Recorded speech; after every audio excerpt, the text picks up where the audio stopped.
My name is Kayla. I'm a 26-year-old preparing for a birth in my hometown. If we had a grandchild, such a daughter-in-law would be out of the picture. I overheard my mother-in-law badmouthing me to my husband as I was packing. She's not helpful, not pretty, doesn't bring in any money, and has no redeeming qualities. We don't need someone like that, right? No, no, no, she's so annoying. That's my line. I thought to myself. I wanted to retort, but being in my final month of pregnancy, I held back. My mother-in-law has always been harsh with her words, and I knew that if I confronted her, it would only result in worse comments. For the sake of prenatal care, it was better to quickly move on and enjoy my time. So, I convinced myself and diligently continued packing. Mommy's doing her best. Please come into this world healthy and strong. Looking forward to meeting my adorable baby, I walked and talked to my belly every day while back in my hometown. My time at home was wonderfully relaxing. It was a relief to be without my mother-in-law, who had unceremoniously overstayed her welcome, criticizing everything from the taste of food to the decorating style of the baby's room. Eventually, my long-awaited baby was born safely, and the brief period of parenting at my parents' house was busy but joyful. So, I'll be back next weekend. I told my husband over the phone, but I secretly wished to stay at my parents' home a bit longer. However, I couldn't indulge forever, and I was concerned about our home. Since my husband has no interest in household chores, I wondered if the house might be in disarray. This is the home we'll raise you in, Emma. We need to get back and make it a comfortable environment. I smiled at my baby, sleeping soundly in my arms after a full meal. I'm home. John. With my hands full, I had hoped he would open the door after I rang the doorbell, but there was no response. So I struggled to unlock the door and enter the house, only to find it eerily quiet. I told him I'd be back around this time, I thought. As I headed to the living room with this thought, I was stunned by what I saw. What is this? The place was a mess, with belongings scattered everywhere. It didn't look like a neglected mess. Rather, it seemed as if someone had intentionally thrown things around haphazardly. Could this be a burglary? Frightened, I hurried out of the house. Hello, is this the police? I just got back from my hometown after giving birth, and my house is in complete chaos. As I trembled on the phone, my normally calm baby started fussing, adding to my panic. A familiar neighbor, concerned, let me rest at their house for the time being. The neighbor calmed me down as I shivered with shock and fear, and my baby fell asleep again after drinking her milk. As I was settling down, I heard the sound of police sirens and, accompanied by the neighbor, returned home. The front door was closed. I was so frightened by the state of the living room that I didn't check the other rooms. I explained to the police, who commended me for my good response.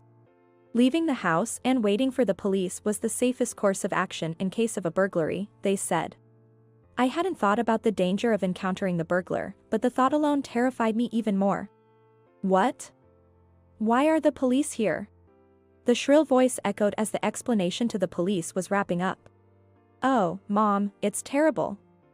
The house is a mess. We think it might be a burglary, and the police are investigating. Before I could finish, I felt a sharp slap on my cheek, making my vision blur. As the neighbor and the police officers murmured, my mother-in-law, red-faced, yelled at me. You shameless woman. How could you do this? Calling the police for a burglary. What were you thinking? Huh? I was stunned, unable to comprehend my throbbing cheek and furious mother-in-law. The neighbor intervened, saying that calling the police was nothing to be ashamed of. And a police officer added that it was their job to investigate. But my mother-in-law wouldn't listen. You're truly incompetent. I don't care about your birth in your hometown, or whatever. Leaving my precious John alone and running off to your parents' house. A wife who's not at home and doesn't do housework is useless. And now you come back and cause a police commotion. What a splendid wife indeed. No matter how much everyone around tried to explain that I wasn't at fault, it didn't seem to get through to my mother-in-law at all. I managed to gather my thoughts and began to wonder. Don't you care about the possibility of a burglary and the resulting damage? And isn't this your first time seeing your grandchild, Emma? Yet. You seem totally uninterested. Why is that? Everyone around me nodded in agreement with my words.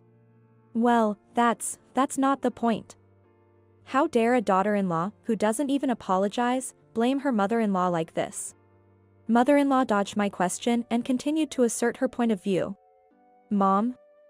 What's going on? Interrupting the situation with a relaxed demeanor was my husband, John. John. Listen to this, it's terrible. Mother-in-law's face lit up like a fish in water upon the arrival of her beloved son. Kayla apparently called the police. Why? She's saying it might have been a burglary. That's nonsense. Tell her, John. Tell her not to do such senseless things. Well, hey, Kayla, could this burglary thing be a misunderstanding? Making such a big fuss is a nuisance to the neighbors. And it's not good. The police must be busy too, let's just ask them to leave. What? I felt dizzy, but for a different reason this time. It was one thing for my hostile mother-in-law to act this way, but for John, my husband, to say such things. Wait, John. The house is a mess. The police are still investigating, so we don't know if it's a burglary yet. But the way things are scattered is strange. We were just about to check for missing items and file a report. That's not acceptable. John raised his voice before I could finish explaining. Why? Unable to comprehend the situation, I started to cry in frustration. I came back to find no one at home, the room is a mess, not knowing what happened, I was scared. As I sobbed uncontrollably, a kind neighbor patted my back, and their warmth made me cry even more. Yet, mother-in-law and John only looked on with annoyance. Why don't you understand? My daughter, Emma, who had been sleeping, started crying too, and their faces grew even more displeased. In the end, I was again saved by the kindness of my neighbor and the concerned looks of the police officers and spent the night at the neighbor's house. Stolen items? I don't know. It's just Kayla making a fuss. Let's go inside. Yeah, Kayla, you need to cool off. Mother-in-law and John seemed unconcerned about the state of the house, even with items strewn everywhere, and quickly went inside after the police had finished their investigation. I thought he wasn't like this. Standing in front of the closed door, I remembered John's words. Mom always thinks I'm still a kid. It's so annoying. I just go along with her to avoid making waves, but it's a nuisance, he had said. However, I couldn't just stand there forever. Apologizing repeatedly, I ended up imposing on my neighbor for the night. Mommy's got to be strong. We'll get through this, Emma. I spoke to Emma, who had finally fallen asleep despite her fussing. The next day, when I went to my house, mother-in-law and John were there. Mother, did you sleep here? In this state. The living room was somewhat cleared for them to sit, but it was nearly the same as the day before. Yesterday, the police had checked the other rooms, and they were all in a similar state, with items thrown out of storage. Despite constantly criticizing my cleaning as inadequate, mother-in-law stayed overnight in the house in its chaotic state. And, without making any attempt to start cleaning, she just sat there sulkily, as if it was someone else's problem. Sleep here? Of course. Poor John was abandoned by his wife, so how could I leave? I couldn't hold back and responded. I didn't abandon you, you didn't take what I said seriously. Oh. What a way to talk. Mother-in-law's anger intensified. Then John chimed in. Seriously, making a fuss about a burglary? Have you cooled down? John said this in an annoyed tone, and something inside me just snapped. Yeah, right. It's not a burglary. I was surprised at how low and calm my voice was, but John didn't react to the anger in my voice. Instead, he smirked slightly. Ah, finally got it? Yeah, making a big deal about a burglary is just too much. Anyway, you should start cleaning up. John said this as if it were none of his business, and mother-in-law, too, lifted her chin triumphantly. Housework and childcare are the wife's job, right? Mother-in-law was using a disgustingly sweet tone, like talking to a beloved pet. Clean up? Why should I? You two made the mess, so you should be the ones to deal with it. I shrugged my shoulders in resignation, facing the two who were looking down on me. What? What did you say? As expected, they didn't like my response. Such a wicked daughter-in-law. Stop your backtalk and start moving already. Mother-in-law said this, breathing heavily with anger. So annoying. John frowned. Right in front of them, I said, I want a divorce. Huh? John was dumbfounded, his eyes darting back and forth. That's right, a divorce. Right now. Then mother-in-law dramatically lamented, holding John's head and sobbing, my poor baby, subjected to such horrible treatment. How pitiful. My dear John. What a big baby. I couldn't help but let out my true feelings, even though I tried to hold back. What did you say? Kayla, you. Both of them looked like their hair might stand on end from anger. Of course. They wouldn't stay silent after being talked down to by me. But I wasn't planning on backing down either. Didn't you hear me? Or can't you understand? Divorce, divorce. I knew it wasn't the right thing to do, to stoop to their level, but by then, I didn't care anymore. Enough with your nonsense. Apologize. Get on your knees. Angry, they pushed me down, pinning me to the floor. Apologize. John's grip was so tight it brought tears to my eyes. Just then. Kayla. Get your hands off my daughter. My parents came to my rescue, having rushed over to help. Behind them, I saw the kind police officer from yesterday. Coughing and relieved, I let out a sigh. What are you doing here, barging in like that? Leave immediately. Mother-in-law and John struggled as the police restrained them. It's no use. You're being detained for assault. I stood up with my father's help and smiled at the struggling two. Actually, we only came to follow up on yesterday's incident. I never expected it to turn into an assault. What do you mean? John was aggressive, but I wasn't scared anymore. The house is equipped with a baby monitor camera that I had set up for Emma. It's a live camera. So it didn't record the person who trashed the room. I said, and both of them visibly relaxed. Huh? What's that got to do with anything? I told you, it's a live camera. Right now, the kind neighbor who helped me yesterday is watching this room. And they witnessed your conversation yesterday with a group of people at the police station. I even gave the address to my parents so they could watch too.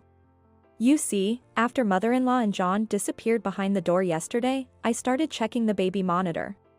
The police suggested this burglary incident seemed suspicious, possibly a setup. They suspected not only my mother-in-law but also my husband. Unfortunately, they were spot on. Before I came back, you two deliberately trashed the room and then left, planning to come back and blame it on me, right? You wanted to say. Such an unbelievable wife doesn't deserve to be in our family. You plan to extract an apology payment from my parents. The reason? Because Emma wasn't a boy and therefore not needed. You were all set to get rid of your unnecessary wife and find a new one. With your mother-in-law's approval of your affair, right? I said it all in one breath. Then, everyone except mother-in-law and John looked at them with cold eyes. Maybe there's some mistake. Yeah, right. Exactly, I would never cheat. Yeah, right. Kayla. Do you have more to add to this useless conversation? Wait. For a moment, mother-in-law, forgetting her position, started to retort but realized that the eyes around her were unforgiving. I refuse to be a part of this. I don't want to be told I'm needed or not needed for such unreasonable reasons. Since I arrived today, none of you have asked about the baby. Relatives who show no concern for their own family member? I don't need them. The neighbor caring for Emma has shown her more love than you ever did, which is not normal. I'm going back to my parents' home. And of course, I'll be getting a divorce and won't give up custody. Looks like you got what you wanted. No, wait. The police station? I don't want to go. Let me go. I don't want this. They both caused a commotion as they were taken away by the police. Afterwards, my mother-in-law and husband became quite notorious in the neighborhood. Of course, it was for all the wrong reasons. They even gave me a settlement for the divorce, trying to fix their image, but no good rumors spread at all. After all, it makes sense. No matter how much they loudly claim they did me a favor, nobody would believe them. I returned to my parents' home and am raising my daughter with them. I even found a job through an acquaintance. Sure, it's not without its challenges and anxieties, but when I see my daughter's face, I'm motivated to keep going. I'm determined to make sure Emma grows up straight and true, nothing like John.